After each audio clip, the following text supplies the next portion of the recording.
Мне сегодня утром позвонил знакомый и задал один вопрос. Как вы считаете, коронавирус, который сейчас признали пандемией,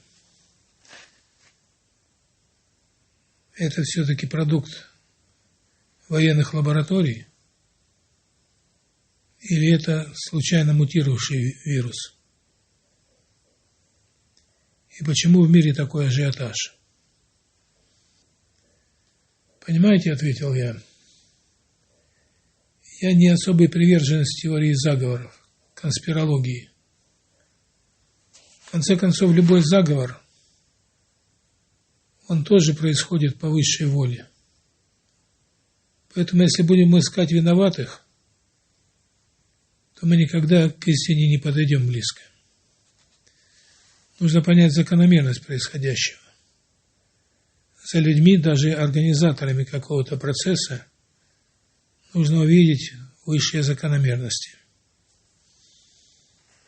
Какая может быть закономерность в случае с эпидемией коронавируса? Я могу предложить гипотезу, которая базируется на моих исследованиях. Я задал себе вопрос. Вирус мутировал. Он находился прекрасно обитал в каких-то животных, а потом вдруг мутировал и, попав в человека, стал опасным. Вопрос, почему он мутировал и где он мог мутировать? Поскольку сложно найти причины, почему вдруг он преобразился где-то в животных или в какой-то среде, гораздо легче предположить, что его создали искусственно в какой-то лаборатории. Но попробуем все-таки рассмотреть возможность естественных причин. Я писал в своих первых книгах о том, что инфекцию, вирусы человек создает сам. Это странно звучит, но с моей точки зрения наше подсознание создает нам болезни для того, чтобы мы выправили свое понимание мира и свое поведение. Наше подсознание знает все. В нем есть вся информация о прошлом и о будущем. Поэтому, если мы неправильно себя ведем и нарушаем высшие законы, что может повредить душе, возникает реакция защиты. Возникают вирусы, возникают проблемы. И в этом есть механизм развития. С моей точки зрения, мутации вируса происходят именно в человеке. Каким образом? Допустим, в обществе формируется определенная опасная тенденция, которая усиливает привязанность человека, усиливает внутреннюю агрессию и может в конечном счете привести к исчезновению людей. Нужно остановить эту опасную тенденцию. И должен появиться вирус или какая-то болезнь, которая целенаправленно тормозит неверное направление. То есть, говоря простым языком, каковы наши грехи, такие должны быть болезни. Вспомним эпидемию сифилиса, чумы, холеры в Европе. Когда все это началось? Все это началось тогда, когда пошел расцвет эпохи Возрождения, которая была одновременно эпохой вырождения. Сексуальный разврат, невоздержанность, поклонение еде, сексу, удовольствиям, все это должно было быть как-то остановлено. И путешественники, приехав с Америки, завезли новую неизвестную болезнь – сифилис. Если у индейцев зараженность сифилисом не давала никаких проблем по здоровью, то у европейцев пошли серьезнейшие осложнения и последствия. То есть эпидемии, катаклизмы и прочие беды, оказывается, коррелируют с внутренним состоянием больших групп людей.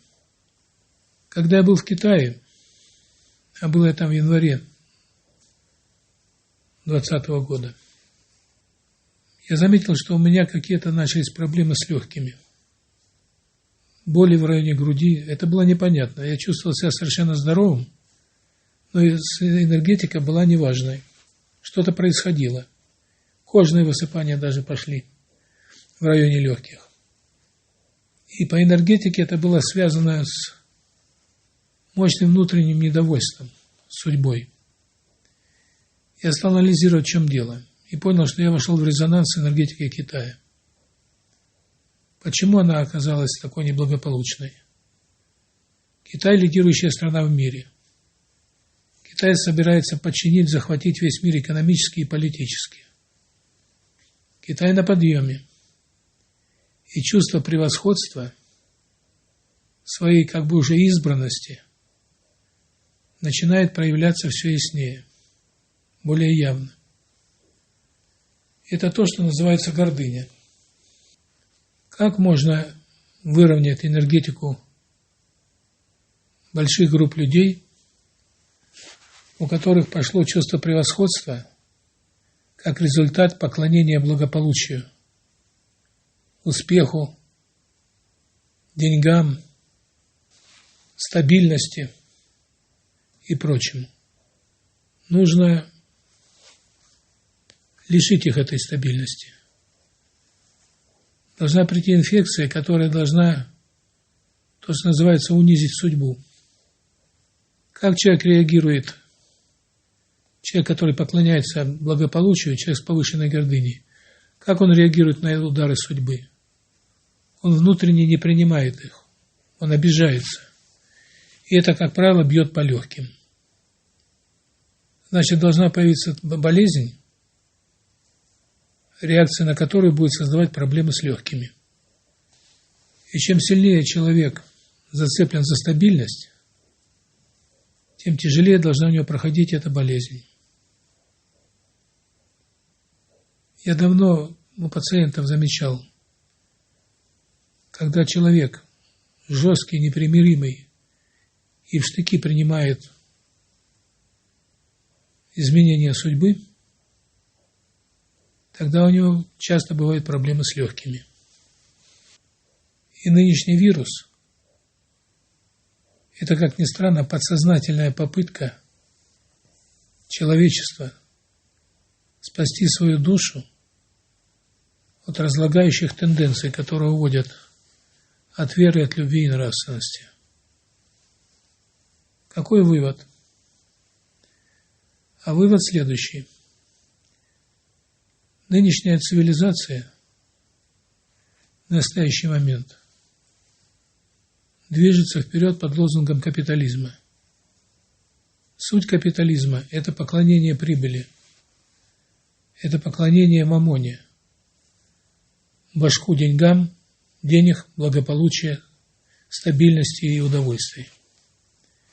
Христос говорил, нельзя поклоняться Богу и мамоне. Значит, для того, чтобы люди сохранили свою душу, а значит, свое будущее и свое потомство, нужно затормозить поклонение благополучию, и стабильности и наслаждению. И значит, эта эпидемия является только началом, первой ласточкой. Дальше будет падение иммунитета, потому что иммунитет – это внутренняя жизненная энергия. Она уменьшается, когда человек накапливает в душе агрессию и повышает свои привязанности. Будет понижаться иммунитет, и появятся новые эпидемии и пандемии. То есть, когда человечество в основной своей массе начинает утрачивать веру в Бога, а именно это происходит с нынешней цивилизацией, утрачивать любовь, веру и нравственность, тогда начинается внутренняя агрессивность больших масштабов, которая и формирует и эпидемии, и катаклизмы. Почему-то катаклизмы. Потому что, оказывается, наше подсознание влияет не только на здоровье, но и все события, происходящие с нами. То, что мы называем подсознание, имеет полевую природу. А все события в поле происходят соответствуя его характеристикам. Так вот, грехи, сидящие в душе, они определяют, какие болезни и несчастья у нас будут. Сейчас, наконец-то, люди начали думать о трагедии, которая приближается. И многие пытаются решить один из важнейших вопросов, каким должно быть гармоничное общество и государство. Капитализм умирает, и это видно. Коммунизм тоже не сумел стать жизнеспособным. Каким должно быть общество? Но все эти модели на самом деле неверны, вернее, весьма несовершенны по простой причине. Они материалистичны, они исходят из того, что бытие первично. Для того, чтобы общество изменилось, нужно ориентироваться в первую очередь не на материальные факторы. Почему мы говорим об экономике, о политике, о средствах производства? Потому что мы привыкли считать, что вот это материальное вокруг нас – это реальная сила, и материальное воздействие дает реальную трансформацию окружающей среды. Что такое душа, никто не знает. Наука еще вообще не решила, есть ли душа или нет. Поэтому, когда кто-то говорит, что начинать нужно с души, и тогда все образуется, это выглядит наивно. Какая-то бесплотная душа, какие-то чувства, если заняться ими, то весь мир может измениться. То есть важность души по отношению к материальным аспектам бытия кажется слишком малой. На самом деле все наоборот. То, что мы называем душой, это в основном наше подсознание. Или бессознательное. А подсознание управляет нами на 95-97%. Почему? Потому что в нашем подсознании хранится информация о прошлом и будущем. Оно знает неизмеримо больше, чем наше сознание. Поэтому мы управляемся нашими глубинными чувствами. Так вот, если они не в порядке, если они имеют неверную картину мира, которая расходится с реальной, глубинной, правильной моделью, у нас начинается куча проблем. Для того, чтобы решить вопрос спасения и выживания человечества, нужно решить вопрос гармонизации подсознания, того слоя, который зависит от нашего поведения, наших взглядов, наших представлений о мире. Если все это искажено, то нами начинает управлять неверная модель мира, и тогда никакая материальная модель, политическая, экономическая, не сможет нас спасти. Нам кажется, что мы умные, что мы дальновидные, и что мы хозяева и владельцы мира. Сознание думает, что оно всем управляет. А на самом деле это доля 2-3%. Часто человек, умный, талантливый, энергичный, начинает зарабатывать большие деньги, получает влияние, и ему кажется, что он управляет миром. Он открывает новые формы бизнеса. Он получает успех во всем, чем он бы ни занимался. И у него незаметно возникает ощущение своей первичности, своего превосходства над другими. Вроде бы какой пустяк, какие-то нюансы в нашей душе. Снаружи он ведет себя корректно, Уголовного кодекса не нарушает. То есть с человеческой точки зрения все прекрасно. И вдруг на ровном месте у него начинаются неприятности и несчастья. Есть выражение «пришла беда, отворяй ворота». Что это означает? Почему люди подметили, что если начинается одна неприятность или несчастье, обычно за ней следуют другие? Наглядный пример. Недавно американская прокуратура арестовала известного бизнесмена Олега Тинькова. И вдобавок выяснилось, что у него еще белокровие. То есть и проблемы по здоровью, и по судьбе навалились сразу. Почему? Я, начиная исследование, заметил любопытную деталь. Когда я воздействовал на кармические структуры, то у человека менялось не только здоровье, но и судьба, и характер. И наблюдая с каждым разом за новым пациентом, я убедился, что такие понятия, как характер, судьба и здоровье связаны. Их формирует одна же та же тонкая жизненная энергия. То есть человек может улучшать свое благополучие, но у него при этом может портиться характер, если он все силы, всю энергию направит только на благополучие.